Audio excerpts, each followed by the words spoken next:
একেই বলে অন্যের জন্য কুয়া খুললে সেই কুয়াতে নিজেকেই পড়তে হয়।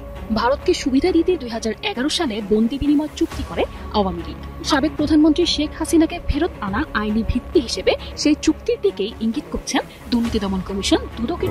সব মিলে ভালো রকমের চাপে আছে ভারত। প্রতিবেশীদের সাথে সম্পর্ক শিথিল, এমনকি বৈরী। এর মধ্যে পিঠে বেশ জোরে একটা কিল যেন খেলো দেশটি ও জ্যেষ্ঠ কর্মকর্তাদের বিরুদ্ধে ভিসা নিষেধাজ্ঞা আরোপের ঘোষণা দিয়েছে মার্কিন যুক্তরাষ্ট্র। ভারতীয় একাধিক ভ্রমণ সংস্থার মালিক, প্রধান নির্বাহী ও জ্যেষ্ঠ কর্মকর্তাদের বিরুদ্ধে ভিসা নিষেধাজ্ঞা আরোপ করেছে যুক্তরাষ্ট্র। খুব গুরুত্বপূর্ণ একটা ঘটনা ঘটেছে গতকাল সন্ধ্যার পর।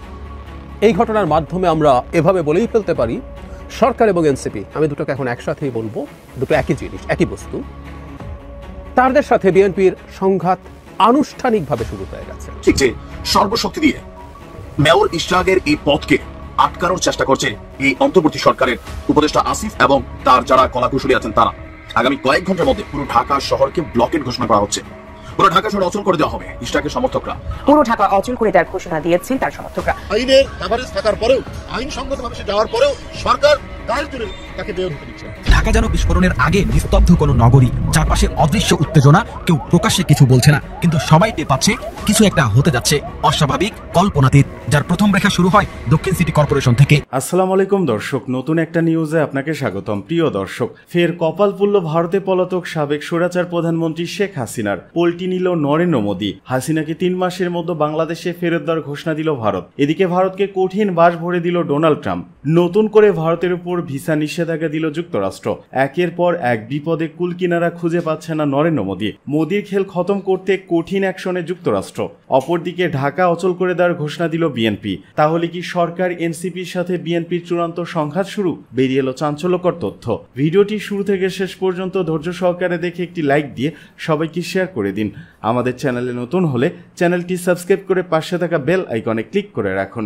আমাদের ভিডিওটি আপনি বাংলাদেশের কোন জেলায় বসে দেখছেন বা শুনছেন সেটি অবশ্যই কমেন্ট বক্সে কমেন্ট করে জানিয়ে দিতে ভুলবেন না।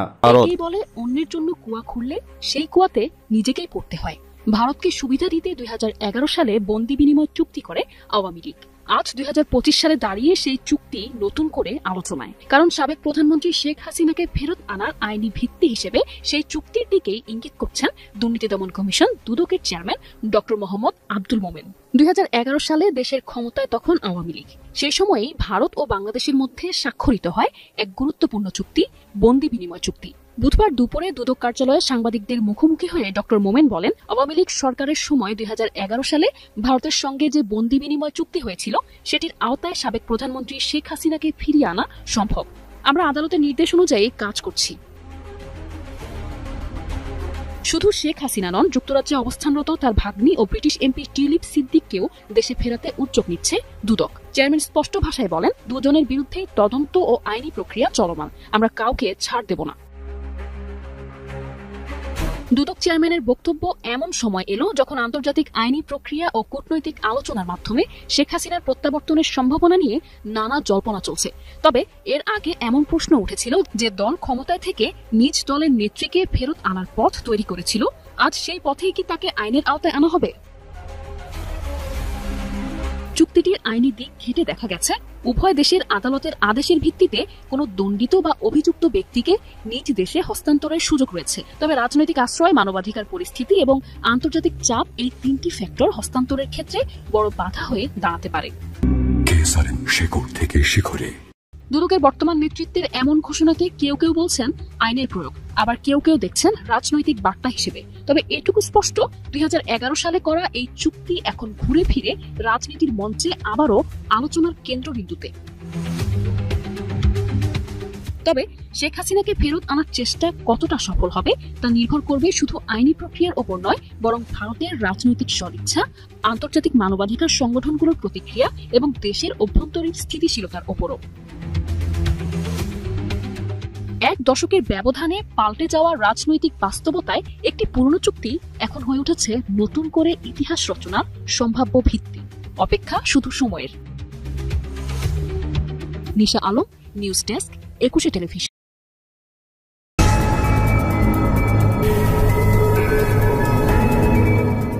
সব মিলে ভালো রকমের চাপে আছে ভারত। প্রতিবেশীদের সাথে সম্পর্ক শিথিল, এমনকি বৈরী। বৈশ্বিকভাবে উল্লেখযোগ্য উপস্থিতির ঢাকঢোল বাজছে কম, আর অর্থনৈতিক টানাপোড়েন তো আছেই। এর মধ্যে পিঠে বেশ জোরে একটা কিল যেন খেল দেশটি।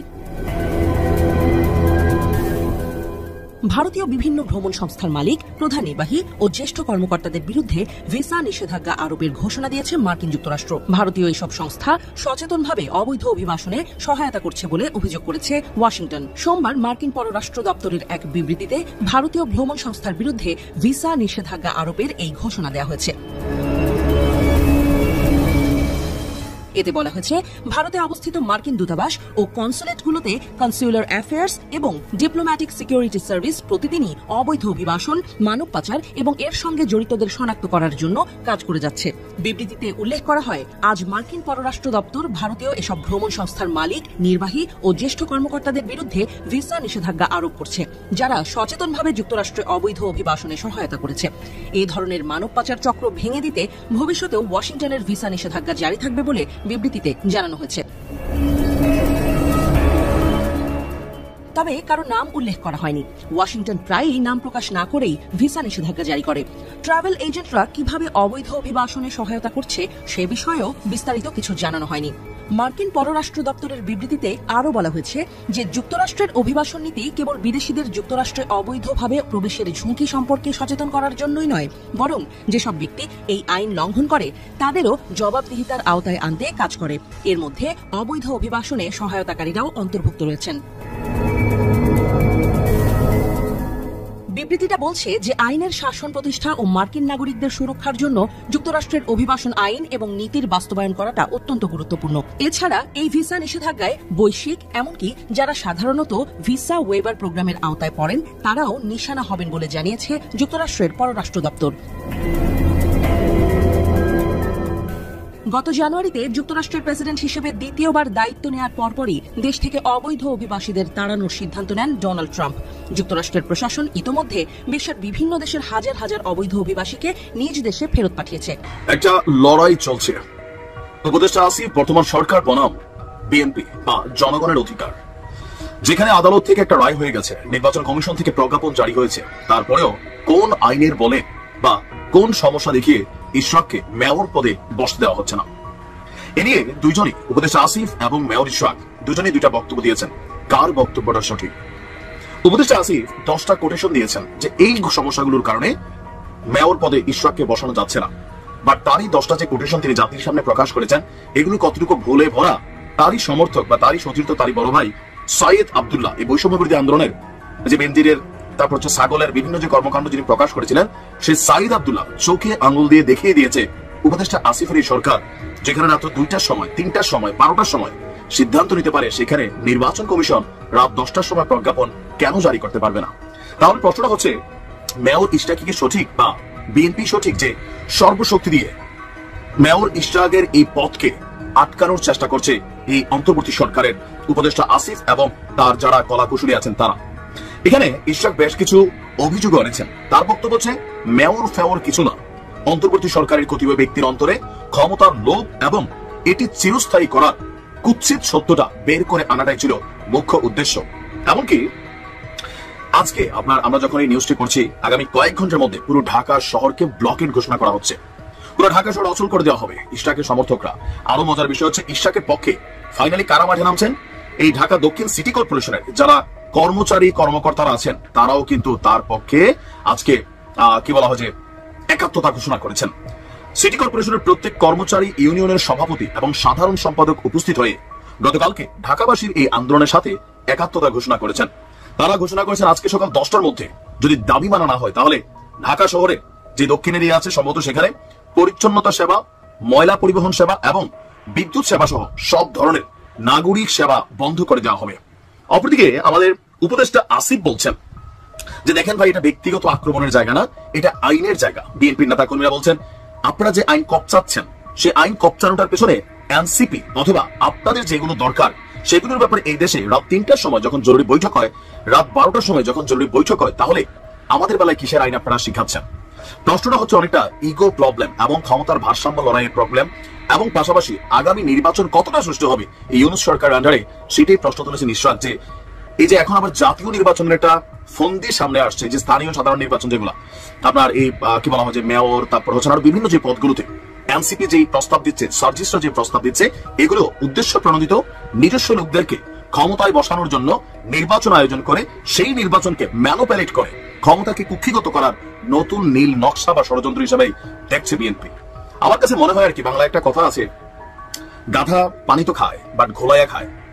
এই সরকারের অনেকগুলো সিদ্ধান্ত আছে যেগুলো আওয়ামী লীগের বিপরীতে যখন সিদ্ধান্ত নেওয়া হয় এগুলো বিদ্যুৎ গতিতে দৌড় দেয়, আর যেটার মধ্যে সরকারের স্বার্থ আটকানো আছে, উপদেষ্টাদের স্বার্থ আটকানো আছে, সেখানে স্থবির হয়ে যায়। আবার অনেক ক্ষেত্রে আমরা দেখছি মাইনা তো নেয়নি, কিন্তু এই যে বিভিন্ন ভাবে নিজেদের মান সম্মান ইজ্জত পাবলিকলি বিসর্জন দিয়া এরপরে যখন মেনে নিচ্ছেন, বিষয়টা কতটুকু আসলে পজিটিভ হচ্ছে। যতটুকু আমরা বুঝি, সাধারণ আইন কারণ এত বুঝি না, বাট এতটুকু বুঝি এই মেয়র পদটা ইশরাকের যৌক্তিক অধিকার, পাওনা অধিকার, এটা তাকে দিতে হবে। এটা নিয়ে যত আইন কপ চাপেন, এটা নিয়ে যত নাটক করবেন, ইসি ঘেরাও করবেন, মানুষ এগুলোতে আপনাদের বিপরীতে অবস্থা নিয়ে নিয়েছে। গতকালকে হাসনাতের নিজ এলাকা, সেখানে আওয়াজ উঠছে হাসনাতের চামড়া তুলে নিব আমরা। কারা এরা? বিএনপির নেতা কর্মীরা বলছে চামড়া তুলে ডুগডুগি বাজাবে। আসিফের ছবিতে জুতার মালা দেওয়া হচ্ছে, উপদেষ্টা মাহফুজকে বোতল মারা হচ্ছে। আপনি বুঝতে পারছেন যে এদের অবস্থান কত দ্রুত পড়ে যাচ্ছে। মেইন কারণ কি? টাকা, ক্ষমতা। বিভিন্ন জায়গায় নিজেদের ইচ্ছার বিরুদ্ধে যেটাই হচ্ছে সেটাকে এরা মবের মাধ্যমে নিজেদের বিভিন্ন সেক্টর, জামাতেরও ব্যাকআপ নেওয়া। কেউ কেউ বলেন যে জামাত আর এনসিপি একই, এটা সি টিম বি টিম, যেখানে এনসিপি সেখানে দৌড় দিয়ে জামাত শিবির তারা গিয়ে সমর্থন যোগাই বসে। প্রশ্ন উঠছে বিভিন্ন জায়গায়। তো দেখা যাক মেয়র ইশরাকের দাবি আজকে মানা হয় কিনা। আজকে এটা নিয়ে একটা কোর্টের শুনানি আছে, নাকি ঢাকা শহর অচল করে দেয় ইশরাকের সমর্থকরা। ঢাকা যেন বিস্ফোরণের আগে নিস্তব্ধ কোনো নগরী, চারপাশে অদৃশ্য উত্তেজনা, কেউ প্রকাশ্যে কিছু বলছে না, কিন্তু সবাই টের পাচ্ছে কিছু একটা হতে যাচ্ছে অস্বাভাবিক, কল্পনাতীত, যার প্রথম রেখা শুরু হয় দক্ষিণ সিটি কর্পোরেশন থেকে। সেখানে সব কাজ থেমে গেছে, কর্মীরা অফিসে থাকলেও কাজ করছে না, কারণ তারা চান বিএনপি মনোনীত ইশরাক হোসেন হোক মেয়র। মেয়াদ প্রায় শেষ, এরকম এক সময়ে হঠাৎ তাকে মেয়র ঘোষণা কেন? ইশরাকও তেমন আগ্রহী ছিলেন না, কিন্তু সরকার সিদ্ধান্ত দিল ইশরাকই হবেন মেয়র। প্রশ্ন জাগে, এই সিদ্ধান্ত কি হঠাৎ, নাকি এর পেছনে আছে কোনো রাজনৈতিক ফাঁদ? এরপর দ্বিতীয় রেখায় ঢুকে পড়ে ঢাকা বিশ্ববিদ্যালয়। একদিন আগেই রমনার পাশে ছুরিকাঘাতে নিহত হয়েছে ছাত্রদল নেতা শাহরিয়ার সাম্য। ক্যাম্পাসে চলছে শোক, আর ঠিক সেই শোকের ভেতরেই বহিরাগতদের পিকআপে করে ঢোকানো হয়েছে বিশ্ববিদ্যালয় ক্যাম্পাসে। উদ্দেশ্য আন্দোলন, কিন্তু কারা ঢুকিয়েছে, কেন এনেছে, আর ছাত্রদল কেন ভিসির পদত্যাগ চায়? যখন হত্যাকাণ্ডটি ঘটেছে বিশ্ববিদ্যালয়ের প্রশাসনিক এলাকার বাইরে, একটা ছাত্রের মৃত্যু কি শুধু শোক, নাকি রাজনৈতিক দাবির মঞ্চ? তৃতীয় রেখা শুরু হয় উপদেষ্টা মাহফুজের ফেসবুক স্ট্যাটাস থেকে। বোতল হামলার ঘটনার পর তিনি ইঙ্গিত করলেন জামায়াত শিবিরের দিকে, কিন্তু পরে জানা গেল হামলাকারী ছাত্রলীগপন্থী। এদিকে উপদেষ্টা আসিফ ও মাহফুজকে পদত্যাগের আহ্বান ইশরাকের। অন্তর্বর্তী সরকারি স্থানীয় সরকার, পল্লী উন্নয়ন ও সমবায় উপদেষ্টা আসিফ মাহমুদ সজীব ভুইয়া ও তথ্য উপদেষ্টা মাহফুজ আলমকে পদত্যাগের আহ্বান জানিয়েছেন বিএনপির আন্তর্জাতিক বিষয়ক কমিটির সদস্য ইশরাক হোসেন। বুধবার সকালে তার ভেরিফাইড ফেসবুক পেজে এক স্ট্যাটাসে এই আহ্বান জানান তিনি। ওই স্ট্যাটাসে ইশরাক লিখেন, গণতান্ত্রিক ভাষায় রাজনৈতিক শিষ্টাচার মেনে যৌক্তিক কারণে উপদেষ্টা আসিফ মাহমুদ ও উপদেষ্টা মাহফুজ আলমকে অন্তর্বর্তীকালীন সরকারের সকল দায়িত্ব থেকে পদত্যাগের আহ্বান জানাচ্ছি। যেহেতু এটা প্রতীয়মান যে আপনারা রাজনৈতিক দলের সঙ্গে সম্পৃক্ত আছেন, হয়তো আগামীতে সরাসরি যুক্ত হবেন এবং এটাও অনেকটাই স্পষ্ট আপনারা নির্বাচন করবেন, তাহলে আপনাদের পদত্যাগের দাবি কি অযৌক্তিক, নাকি এটাই সঠিক পদক্ষেপ হবে এবং আপনাদের নিয়ে রাজনৈতিক বিতর্কের অবসান ঘটবে? তিনি আরো লিখেন, আপনাদের এই নাহিদ ইসলাম যে দৃষ্টান্ত স্থাপন করে গেছেন সেটাই অনুসরণ করুন। উনি চাইলে হয়তো আরো কিছুদিন মন্ত্রিত্ব করে তারপর এনসিপিতে যেতে পারতেন। একটা সময় ছিল সার্জিস আলম, হাসনাত ও আব্দুল্লাহরা জোরালোভাবে দাবি করলে ওনারাও হয়তো মন্ত্রিত্ব নিতে পারতেন, কিন্তু তারা রাজনীতি করবেন বলেই সেই কর্মপন্থা বেছে নিয়েছেন। হয়তো একদিন জনগণের ভোটে নির্বাচিত হয়ে সরকার গঠন করলে পূর্ণাঙ্গভাবে মন্ত্রীর দায়িত্ব, ক্ষমতা ও সম্মান আবার পাবেন। আপনারা পদত্যাগ করলে বর্তমান সরকারের নিরপেক্ষতার ইমেজ বৃদ্ধি পাবে। এখনো মনে করি সরাসরি রাজনীতিতে যোগ দিয়ে দলীয় ও সাংগঠনিক কাজ করে অভিজ্ঞতা অর্জন করতে পারলে দেশ ও জনগণকে আপনারা আরো ভালো কিছু দিতে পারবেন। আর ক্ষমতা ধরে রাখলে আপনাদের দলের লোকজনকে বিশেষ সুবিধা দিতেই হবে। এটা থেকে বিরত থাকার বা শতভাগ নিরপেক্ষ থাকার বিন্দুমাত্র সম্ভাবনা অথবা ক্ষমতা আপনাদের নেই, কারোরই থাকে না। কাঁঠাল ভাঙবে আপনাদের মাথায়, খাবে কিন্তু অন্য সবাই।